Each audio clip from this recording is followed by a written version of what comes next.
உங்களுடைய தங்கம் வெள்ளி வைர நகைகளை உடனே செல் பண்ணுமா?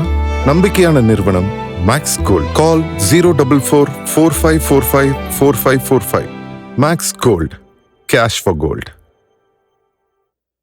வணக்கம். இந்த வாரம் கட்டா குஸ்தி 2 செல்லா ஐயாவு இயக்கத்தில் வெளிவந்திருக்கிற இந்த படம் பயங்கப்பட்ட எதிர்பார்ப்பு. அந்த எதிர்பார்ப்புக்கான காரணம் என்ன, இந்த படத்துக்கு அவ்வளோ பெரிய ப்ரொமோஷன் கொடுத்துருந்தாங்க. விஷ்ணு விஷால் பேசாத சேனலே கிடையாதுன்னு சொல்லலாம். அந்த அளவுக்கு பயங்கரமாக பேசிகிட்டு இருந்தார். அதுவும் குறிப்பாக பார்த்தீங்கன்னா, நம்ம விஜய் ஏன் நான் ஒருமையில் சொல்லக்கூடாதா விஜய்னு, அப்புறமா வந்து தலைவர்னு ஐயா வந்து ரஜினியை சொல்லக்கூடாதா, இந்த மாதிரியான கான்ட்ரவர்சிக்கெலாம் வந்தது.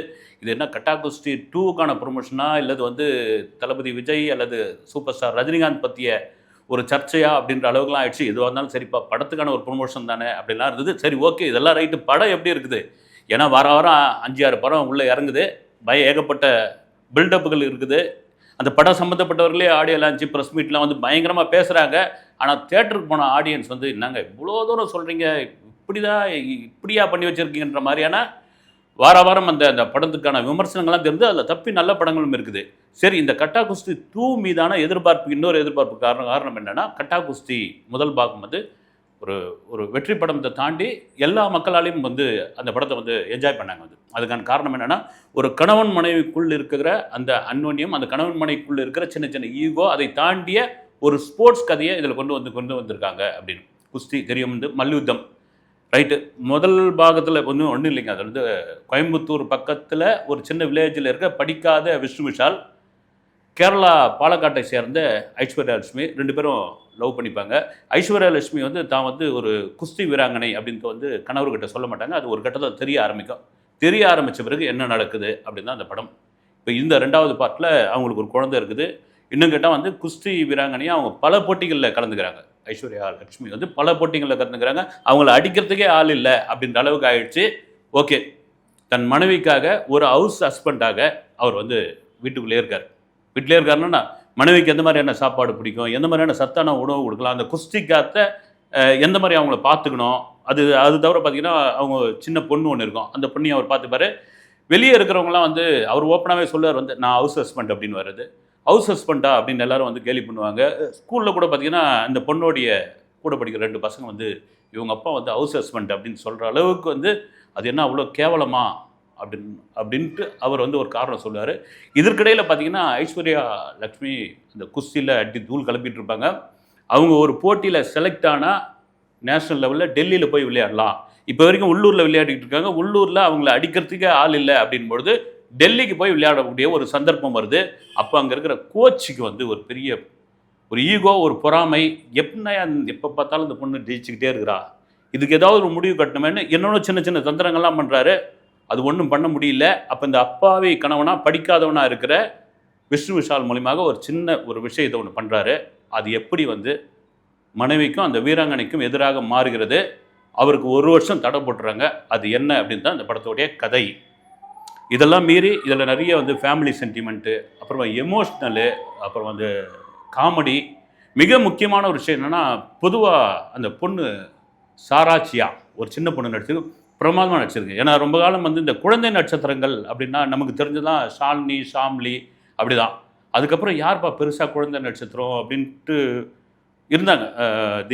தெய்வ திருமகளில் கூட நடிச்சிருந்தது அந்த பாப்பா. அதுக்கப்புறம் வந்து பெருசாக இல்லை அப்படின்போது இந்த பொண்ணு ஒரு பெரிய ரவுண்டு வரதுக்கான வாய்ப்பு இருக்குது. இதில் ஒரு முக்கியமான ஒரு விஷயம் என்னென்னா, பெண் குழந்தைகளுக்கு எப்போ வந்து அப்பாவை ரொம்ப பிடிக்கும் இல்லைங்களா, அந்த ஒரு நாட்டை வந்து வச்சு பண்ணியிருக்காங்க. அது பயங்கரமாக ஒர்க் அவுட்டாக ஆகுது. வந்து பொதுவாக வந்து அப்பாவுக்கு சப்போர்ட்டாக இருக்கும் பெண் குழந்தைகள், அப்பாவுக்காக என்ன வேணாலும் செய்வீங்க, அப்பா அப்படின்ற ஒரு விஷயந்தான் இருக்கும்.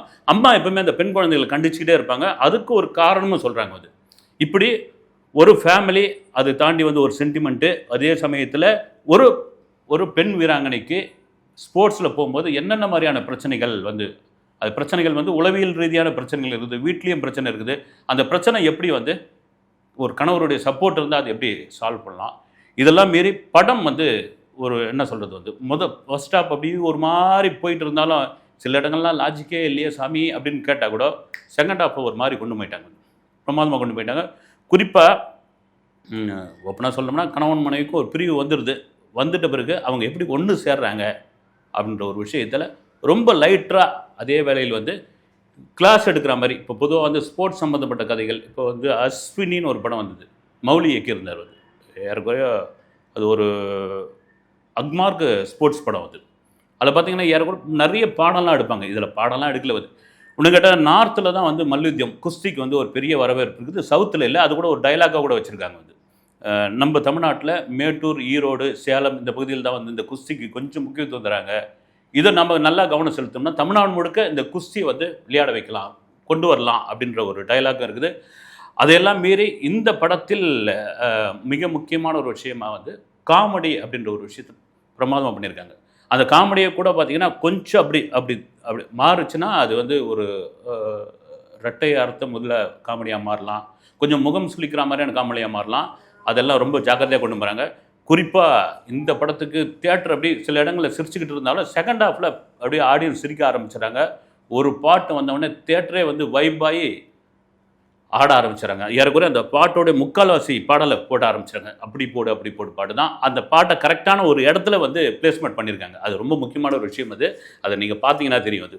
இதை தவிர காளி வெங்கட், கருணாஸ், அப்புறம் கெஸ்ட் ரோலில் வந்து ரம்யா கிருஷ்ணன், யோகி பாபு கூட வராரு. ஆனால் சிரிக்க வைக்க பார்க்குறாரு, வழக்கம் போல் சிரிக்க வைக்க முடியல. ரம்யா கிருஷ்ணன் வந்து ராஜராஜேஸ்வரி, ராஜமாதா அப்படின்லாம் அந்த அடைமொழிலாம் சொல்லி வர வைக்கிறாங்க. கொஞ்ச நேரம் வந்தால் கூட அவங்களும் கலக்கிட்டு போகிறாங்க.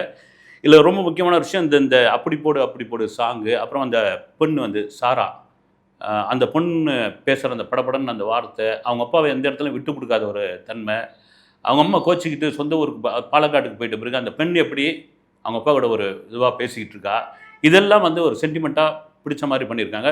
ரொம்ப முக்கியமான விஷயம் கணவன் மனைவி சண்டை அப்படின்ற ஒரு விஷயம் இருக்குது இல்லைங்களா, அது எல்லோரும் சொல்லுவாங்க. இந்த கணவன் மனைவி சண்டையை வீட்டுக்குள்ளேயே வச்சுக்கோங்க, 4 செவத்துக்குள்ளேயே வச்சுக்கோங்கன்னுவாங்க. இந்த படத்தில் டிக்கெட் போட்டு விற்கிறாங்க. வந்து கணவன் மனைவி சண்டையை வந்து டிக்கெட் போட்டு விற்கிறாங்க. அரங்கமே நிறைஞ்சு வழியுது. அது என்னன்ற படத்தில் போய் பார்த்துங்க. சரிங்க, படத்தில் மைனஸே இல்லையா அப்படின்னா, நான் சொன்ன மாதிரி ஃபர்ஸ்ட் ஹாஃபில் வந்து நிறைய இடங்களில் லாஜிக் அப்படின்ற ஏன்னா இந்த மாதிரி படங்களுக்கு நம்ம லாஜிக் பார்த்தீங்கன்னா பார்த்துக்கிட்டே இருக்க தோணும். வந்து இதில் லாஜிக்னா அதில் லாஜிக்னான்னு கொஞ்சம் லாஜிக் மீறல்கள் இருக்குது. செகண்ட் ஹாஃப் வந்து படத்தை அப்படி கொண்டு போயிடுறாங்கன்னு இப்போ இருக்கிறது உண்மையிலே வந்து எனக்கு தெரிஞ்சு KS கோபாலகிருஷ்ணன் அவர் எத்தனை பேருக்கு தெரியும் தெரியல. இப்போ இருக்கிற தலைமுறைக்கு விசு, மௌலி, கிரேசி மோகன் இவங்கெல்லாம் இது மாதிரி ஒரு கதையை எடுத்துக்கிட்டு அந்த ஆடியன்ஸ் எல்லா ஆடியன்ஸுக்கும் பிடிக்கிற மாதிரியான ஒரு விஷயத்தை பண்ணியிருப்பாங்க. அது அதன் பிறகு படங்கள் தமிழில் இப்போ இருக்கிற காலகட்டத்தில் இப்படிலாம் படம் எடுத்தால் எப்படிப்பா வந்து 2K கிட்ஸ், ஜென்ஸ் கிட்ஸ்லாம் பார்க்குற மாதிரி படம் எடுங்க அப்படின்னா கூட இந்த படத்தை ஃபேமிலியோடு பார்க்கலாம். அது ரொம்ப முக்கியமான விஷயம். இன்றைக்கி ஃபேமிலியோட தியேட்டருக்கு வர்றது ஒரு பெரிய கஷ்டமாக இருக்குது. அந்தளவுக்கு படம் இல்லாதப்போ நாங்கள் எப்படிங்க வர முடியும் அப்படின்ற ஒரு பேச்சும் இருக்கும் பொழுது இந்த படத்தை ஃபேமிலியோடு வந்து படம் பார்க்கலாம். சின்ன சின்ன குறைகள் இருந்தாலும் அந்த குறைகளை ரொம்ப போட்டு நம்ம வந்து அழுத்தி எடுத்தோம்னா அப்புறம் எல்லா படத்தையும் குறைகள் சொல்லிக்கிட்டே இருக்க வேண்டியதாக இருக்கும். உண்மையிலே விஷ்ணு விஷால் நல்லா நடிச்சிருக்காரு. அதை தாண்டி ஃபஸ்ட்டு பார்ட்லேயே வந்து ஐஸ்வர்யா லட்சுமி பிரமாதமாக நடிச்சிருந்தாங்க. இதுலேயும் வந்து உண்மையிலே கலக்கியிருந்தாங்க. எனக்கு தெரிஞ்சு பார்த்தீங்கன்னா அந்த குட்டி பொண்ணு தான் வந்து அதோட கருணாஸ், அப்புறமா வந்து காளி வெங்கட்டோடைய அந்த காமெடியெலாம் ஒர்க் அவுட் ஆகுதுங்க. சில இடங்களில் குறிப்பாக அந்த ஊராட்சி மன்ற தலைவராக தன் மனைவியை நிற்க வைப்பார் கருணாஸ். அந்த இடம் சரவடியாக ஒர்க் அவுட் ஆகுது. இதெல்லாம் மாரி டெக்னிக்கலாக அந்த படம் நல்லா இருக்குது. குறிப்பாக வந்து கேமரா ஒர்க் அருமையாக இருக்குது. அதை வர பார்த்திங்கன்னா ரீரெக்கார்டிங் சூப்பராக இருக்குது. ஓகே, இதெல்லாம் தாண்டி கட்டா குஸ்தி 2 திரும்ப சொல்கிறது தானே, நீங்கள் ஃபேமிலியோடு இருக்கிறீங்க, எங்கேயோ வெளியே கிளம்புறீங்க அப்படின்போது இந்த படத்தை தாராளமாக போய் பார்த்துட்டு வரலாம். அடுத்த வீடியோவில் சந்திக்கிறேன். நன்றி.